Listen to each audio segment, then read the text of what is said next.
여러분 평안하십니까? 오늘도 말씀과 함께 주님의 은혜 가운데 거하시기 바랍니다. 오늘 말씀은 아모스 8장입니다. 지난 7장에서 아모스 선지자는 3개의 환상을 보았는데요. 메뚜기, 불, 다림줄 환상이었습니다. 오늘 8장에서 4번째 환상을 보게 되는데요. 주 야훼께서 내게 이와 같이 보이셨느니라. 보라, 여름 과일 한 광주리이니라. 하나님은 아모스에게 여름 과일 한 광주리를 보여주십니다.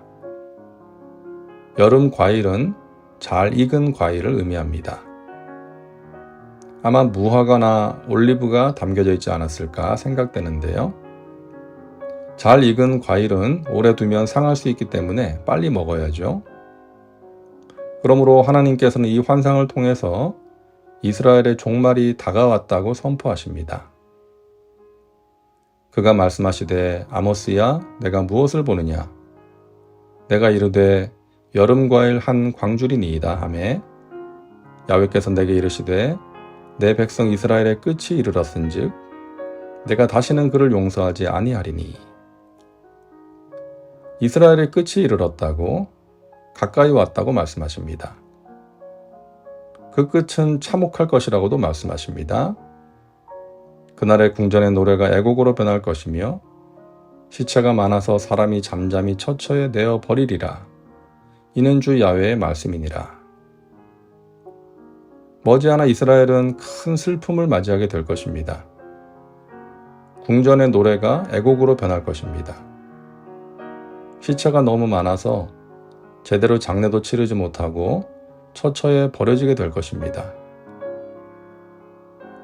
얼마 전 리비아에서 대홍수로 인해 댐이 무너져서 약 4,000명이 목숨을 잃었습니다. 10,000명이 넘게 사망했다고 했는데 어제 유엔에서 사망자 숫자를 정정해서 발표했죠. 10,000명이든 4,000명이든 엄청난 수의 사람들이 목숨을 잃는 안타까운 사건이 일어났는데 그 시신들을 한꺼번에 모아서 땅에 묻는 것을 뉴스에서 보았습니다. 정말 마음 아프고 끔찍한 일이죠. 이스라엘의 종말의 날에 그와 같은 일이 벌어지게 된다는 것입니다. 결국 주전 722년에 아모스가 선포한 것처럼 이스라엘은 아수르에 의해 비참한 종말을 맞이하게 됩니다. 자, 이스라엘이 이와 같은 심판을 피할 수 없는 이유를 우리가 그동안 계속해서 보았는데요. 오늘 본문에서도 다시 한번 말씀합니다. 4절부터 6절까지를 보겠습니다. 가난한 자를 삼키며 땅에 힘없는 자를 망하게 하려는 자들아 이 말을 들으라. 너희가 이르기를 월삭이 언제 지나서 우리가 곡식을 팔며 안식일이 언제 지나서 우리가 밀을 내게 할꼬. 에바를 작게 하고 세계를 크게 하여 거짓 저울로 속이며 은으로 힘없는 자를 사며 신 한 켤레로 가난한 자를 사며 찌꺼기 밀을 팔자 하는도다. 이스라엘의 멸망 원인은 크게 2가지입니다. 첫째, 형식주의에 빠져있는 종교입니다. 이들은 불신자들이 아닙니다. 월삭과 안식일을 지키는 자들입니다. 때가 되면 예배당에 나와서 예배를 드리고 예물을 드리는 사람들입니다. 그러나 껍데기 신앙인입니다. 이들이 하는 말을 보세요. 언제 월삭이 끝나서 곡식을 팔 수 있을까? 언제 안식일이 지나서 밀을 낼 수 있을까?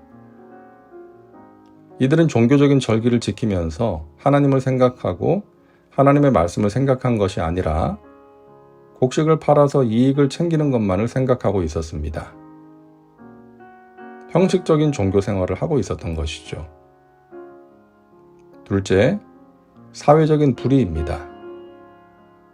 되는 줄이고 추는 느려서 가짜 저울로 사람들을 속이자. 헐값으로 힘없는 사람을 사고 신 한 켤레 값으로 가난한 사람을 사자. 찌꺼기 밀가지도 팔아먹자. 종교적인 절기를 지키고 예배를 드리는 사람들이 하는 말입니다. 하나님을 두려워하는 마음 없이 부끄러운 줄도 모르고 힘없고 가난한 자들을 착취하고 불의를 행했던 것입니다. 이스라엘 사회에 만연한 죄였습니다. 이 두 가지가 이스라엘의 멸망 원인이었습니다. 잘못된 신앙생활이 잘못된 삶으로 이어진 것이죠. 그러다 보니까 온 사회가 죄로 뒤덮였던 것입니다. 이들은 하나님을 경외하고 사랑하는 마음과 하나님의 말씀을 지키려는 의지는 전혀 없이 불의를 행하고 있었던 것입니다. 하나님께서는 이들의 모든 행위를 잊지 않겠다고 말씀하십니다. 야훼께서 야곱의 영광을 두고 맹세하시되 내가 그들의 모든 행위를 절대로 잊지 아니하리라 하셨나니. 사람은 시간이 지나면 잊어버릴 수 있지만 하나님은 절대로 잊지 않으십니다. 이 사실을 두려워할 줄 알아야 합니다. 하나님은 사람의 모든 행위를 보시고 사람들이 하는 모든 말을 들으시고 다 기억하신다는 것이죠. 그리고 거기에 합당한 심판을 내리실 것입니다. 자, 하나님의 심판의 날에 임할 재앙 가운데 하나는 말씀이 사라지는 것입니다. 주 야훼의 말씀이니라. 보라, 날이 이를지라. 내가 기근을 땅에 보내리니 양식이 없어 주림이 아니며 물이 없어 가람이 아니요 야훼의 말씀을 듣지 못한 기갈이라.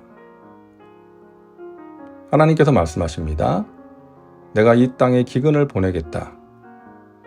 사람들이 배고파하겠지만 그것은 밥이 없어서 겪는 배고픔이 아니다. 사람들이 목말라 하겠지만 그것은 물이 없어서 겪는 목마름이 아니다. 주의 말씀을 듣지 못하여서 사람들이 굶주리고 목말라 할 것이다. 사람들이 하나님의 말씀을 찾아도 찾지 못할 때가 올 것이라고 경고하는 것입니다. 심판의 날이 오면 사람들은 하나님의 말씀을 찾게 될 것입니다. 평안할 때는 하나님의 말씀을 찾지 않다가도 고난의 때가 오면 하나님 말씀을 찾게 되지 않습니까? 그리고 그 말씀이 우리를 새롭게 하고 일으켜 세우고 가야 할 길을 알려주고 고난을 이기게 하지 않습니까? 그런데 그 말씀을 찾지 못할 것이라고 말씀하는 것입니다. 말씀의 기근은 곧 하나님이 함께하지 않으신다는 것을 의미하는 것이죠. 무서운 심판입니다. 사랑하는 여러분, 우리가 하나님 말씀을 들을 수 있다는 것이 복입니다. 반대로 하나님의 말씀을 찾지도 않고 들을 수도 없는 것은 재앙입니다. 힘들고 어려울 때 하나님 말씀을 들으면 그 말씀이 우리의 굶주림과 목마름을 해결해 주기 때문이죠. 힘과 위로가 되고 가야 할 방향을 알려주고 마침내 승리하게 하는 것입니다. 여러분, 힘들고 어려울 때 우리 발에 등이 되고 길에 빛이 되는 말씀을 찾고 들을 수 있기를 바랍니다. 하나님이 주시는 말씀이 우리를 일으켜 세우고 바른 길로 가게 할 것입니다. 마침내 승리하게 할 것입니다. 기도합니다. 사랑과 은혜가 풍성하신 하나님, 오늘도 말씀과 함께 살게 하시니 감사합니다. 형식적인 신앙생활이 아닌 하나님께서 받으시는 올바른 신앙생활을 하게 하옵소서. 하나님을 사랑하는 마음으로 드려지는 예배가 되게 하시고 그 예배가 우리의 삶으로 이어지게 하옵소서. 그리하여 말씀의 기근을 만나지 않고 하나님이 주시는 말씀으로 아름다운 열매를 맺고 인생의 어려움을 이겨낼 수 있게 하여 주시옵소서. 예수님의 이름으로 기도하옵나이다. 아멘. 오늘도 말씀과 함께 은혜 가운데 거하시기 바랍니다. 여러분 사랑하고 축복합니다.